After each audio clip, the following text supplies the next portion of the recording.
We're going to take a sneak peek into the Media Alliance jury today because joining me is Susan Kingston Brown, the Global Brand President, who was on the Media Alliance jury. Thank you so much for joining us, Susan. You're very welcome. It's a delight to be here with you in sunny France, sitting opposite the blue sea. It's beautiful, isn't it? Yeah, it's a nice venue. It's nice, the quiet before the storm, which is quite good. Tell us a little bit about the awarding jury and what was the most different pattern that you really saw this year? So, we just finished about 2 a.m. this morning, so that's why I'm keeping the sunglasses on. It was the most incredible experience. I think that my headline that I've come away, and obviously it's fresh, coming away from it, I'm so inspired and so excited that great work is continuing to be done.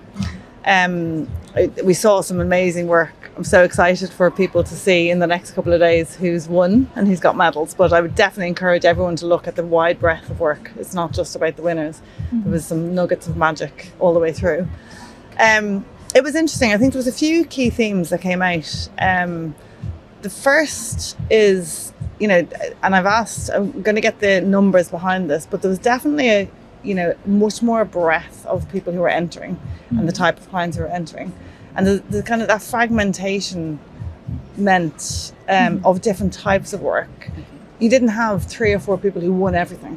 Oh, okay. You have quite a lot of, a really, really broad spectrum of work that came up very high in the medals. Independent agencies also come in? Yeah, a few independent agents. We don't actually see who enters the work because Cannes run it brilliantly, so they don't want to bias us of who entered the work. So you just purely look at the case and the entry, but you don't see who's actually entered it, and that's very, very useful actually, because then you don't think in the context of the type of agency, independent, holding the group, kind of strength they have, or the strength they have. Yeah, because that might, and I think that's smart because that might bias the work.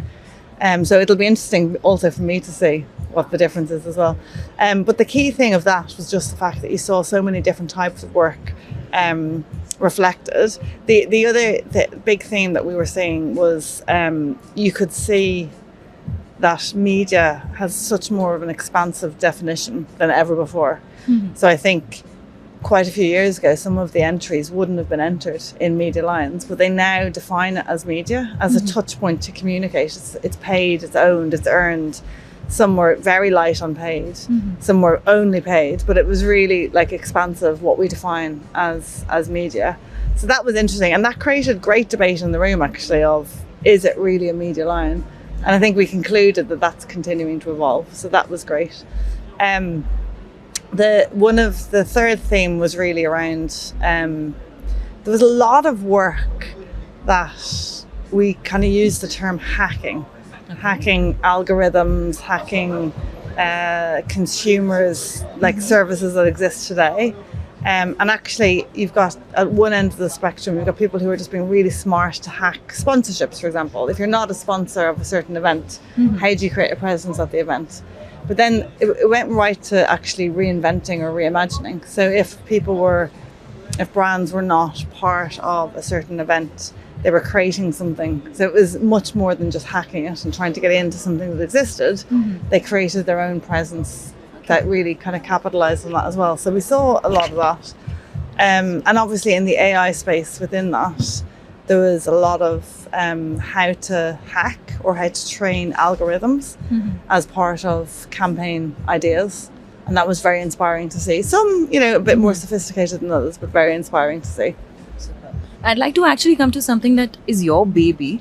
Lodestar had launched something called Full Color Media, which kind of helps brands from becoming bland. Tell us a little about it. So very, very linked to the themes that we're seeing here in Cannes as well. I think that it's such an exciting time for our industry with the rise of technology and the rise of automation through AI. But what it means is that what's brilliant about it is that everyone really has access to the same type of technology and algorithms. Different agencies have slightly different tools, but ultimately the open source nature of Google, of Facebook in terms of how you buy media means we all have access to the same way of using the algorithms or optimizing the media. So the meaning and the true meaning behind this is that we need to make sure that we're in control of the algorithms, we're training it, and we're designing the nuance, identifying firstly, where is the brand going to play a difference and be different to the category? And then from that, designing ideas, designing our strategies, how we implement it, that really stand out. So it's rather than being the same as everyone else in the category, we actually design something that's going to be quite different and make that client grow in that category as well. So that's the first thing. And the meaning behind kind of full colour is that we have designed a new growth model, which is called Brand Patterns. We worked with Oxford University. It's a extensive, really sophisticated piece of work where we analysed 10,000 brands. And what we identified is that there's no one silver bullet. There's every single brand has a different pattern. And what we then did with that is we have that built as a tool within our planning to allow people to identify the kind of common sets of patterns that to help define the job to be done. So that's really where full colour media comes. Identifying the patterns, where does the nuance lie that I as a brand can differentiate myself, and then how do I design creativity that really cuts through. And I think from what I understand, that's before the AI comes in. How do you basically make sure that AI is also integrated in every function across IPG at this point? Yeah, it is. That's really around strategy and planning. But in terms of AI, I suppose there's two different types of uses. There's the kind of the efficiency. So how do we make sure that all of our people are using their brains and thinking and creating ideas? And that's the functional implementation of AI in our everyday. So how do we make sure we're crunching data, we're processing data, we're putting things at our fingertips to stimulate ideas, but then creating the headspace. There's a role for humans that continues to exist, is not going to be replaced by AI, and then it's what you do with it. And that for us is very important. So we've got a huge continued investment around technology and data. We've rolled out Interact that is on every desktop of IPG all over the world. And that means that everyone has access to the tools so that they can spend their time thinking. They can spend their time generating ideas and interrogating clients' briefs, which is very important. And another important thing that's happening, everybody's talking about it, is the IPG Omnicom merger, of course. Now, how is that going to really help UM's adoption of technology or accelerate it, basically? Well, two things. I will start with it's not complete, of course. It's still going through all the regulatory bodies. So we are still separate organisations. There's a very, very small group of people, of which I'm not included, and many of us are not, who are going through that process. So we're continuing to invest and develop our product. Without the merger, because there is a small possibility it doesn't go through. Hopefully it does.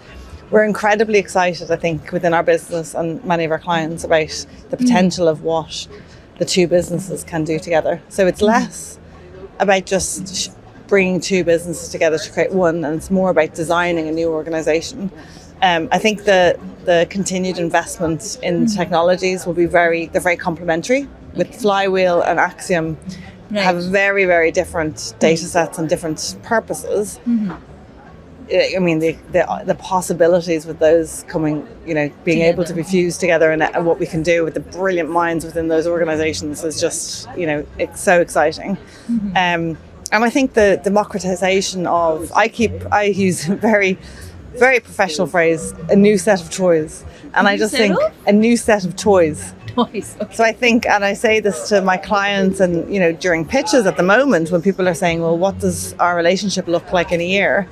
The first thing is I reassure everyone, and the commitment to brands within this new organisation is there. John Wren and Philippe have said it repeatedly, that the agency brands as a culture is very important to our clients and important to our people and important to our product. So that won't go away. But what will happen, if everything goes to plan, is that immediately, day one, I'll have a new set of toys to tap into. And all of our client leads within and across the business will look across our organisation and say, okay, what additional things can I use to make it stronger? And then over time, obviously, as we design what the new agency of the future looks like, we'll create something. I've no doubt we'll create something very, very powerful. But while the brands are individually very important, there's also that big question of client conflict. How are you going to make sure that every brand feels important, that relationship is really maintained, and there's that wall in between different competing brands there? It's a great question, and I don't think it's a new issue. I think it exists today in every single holding group, in Omnicom, in IPG today, in WPP, in Publicis, every single holding group. And, we will continue. That's another reason why maintaining the agency brands as they exist with the firewalls in place, with that absolute confidentiality and really strict guidelines and protocols in place, that will continue. And, of course, two organizations coming together, there might be more conflicts, but that won't be the same very strict protocols. And we've got internal audits that really make sure that that's all in place as well. So I don't think it creates any new situation at all. Heads will also roll. No, that's always a big question, right? I mean, how many people are going to lose their jobs? How many efficiency? Just kind of improve the efficiency. What is going to be the cost? I think the two businesses have to continue to operate the businesses we're operating today. So, and the brands are designed to focus on clients and to focus with clients and to focus on, the work we need to do. That still needs the level of resources we have in the business. Of course, there's going to be, in both organizations in our earnings calls, we talked about where the 750 million target of the first, I don't know what the period is, but the efficiency, but that's only 3% of operating costs. So if you look at real estate, if you look at combining our contracts with all the different technology providers, there's a lot of ways to create the efficiencies of the new organization before you even look at resources as well. So, that, of course, is a question on everyone's lips, externally and a little bit internally. But I think just going back to the facts is very important, rather than everyone kind of speculating or feeling, unnecessarily nervous about that. Just one last question. What do you think will the agency of the future look like with AI coming in? Well, I think AI is here. We've been using it in our business for the last years, honestly, and it just is every single day it evolves. When you put it in people's hands, really smart people, and they're continually thinking how to improve it, that's what's happening in our business every day.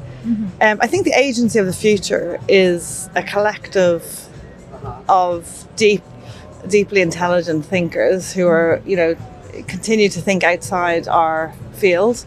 We're like consultants, and we really are an extension of our clients' teams. I think there's an engine that helps us do that, which is the Interact, which is the technology platform that connects us all and connects our process, and the continued use of data to kind of fuel a lot of those insights and creativity. But I think the agency of the future continues to be, an extension of the client's marketing teams. Hopefully has a greater role up in the broader businesses around how we look for new sources of growth for our organizations. We work with a couple of clients at the moment who are, one, I'll give two examples. One's publicly listed, another is owned by private equity. And for them, the overall value of the organization, of the share price in one, and secondly of the potential share price for the one that's private equity owned, is very important. So what we do is deep econometrics to ensure that our investment is aligned with their objective, which is growing the organization, kind of growth and value of the organization. So we just continue to do that, and the future agency model, I think, is people at the heart, powered by technology. Fantastic. Thank you so much for speaking to us. Yeah, love to meet you.